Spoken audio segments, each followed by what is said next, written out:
Modi said that the people of India voted against corruption in 2014 general elections to bring the NDA to power. Addressing a gathering in Goa's capital Panji after attending the foundation stone laying ceremony of development projects, Prime Minister Modi said that those who had stashed away black money were not able to sleep after the demonetization of large denomination currency notes was announced on the 8th of November. 2014 में आपने vote दिया था, भ्रष्टाचार के खिलाफ दिया था कि नहीं दिया था? आप मुझे बताइए, आपने एक काम करने के लिए मुझे कहा था कि नहीं कहा था? काले धन के खिलाफ काम करने के लिए आपने मुझे कहा था कि नहीं कहा था? 8 तारीख रात 8 बजे देश के करोड़ों लोग सुख चैन की नींद सो गए।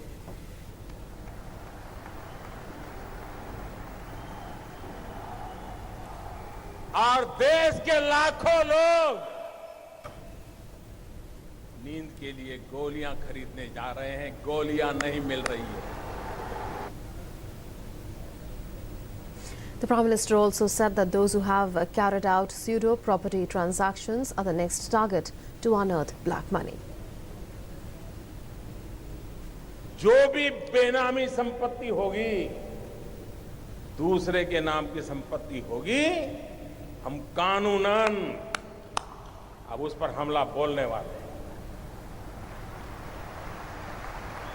ये संपत्ति देश की है,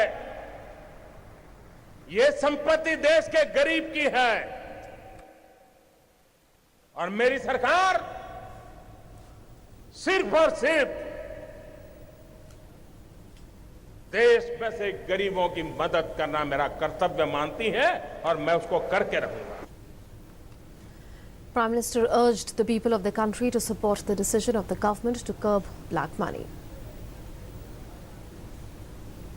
सब लोग 90 दिन तक दिन रात मेहनत करते हैं, तब जाकर के हमारे जितने बड़े देश का चुनाव संपन्न होता है।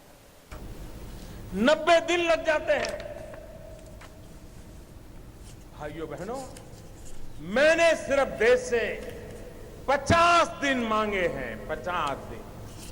30 दिसंबर तक मुझे मौका दीजिए मेरे भाइयों बहनों। अगर 30 दिसंबर के बाद कोई मेरी कमी रह जाए, कोई मेरी गलती निकल जाए, कोई मेरा गलत इरादा निकल जाए, देश जो सजा करेगा वो सजा भुगतने के लिए तैयार हूं।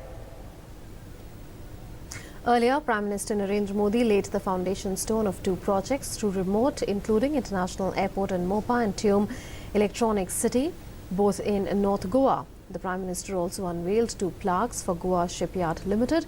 Goa Shipyard has completed Phase 3A of the modernization program as it prepared to indigenously build 12 minesweeper vessels for the Indian Navy.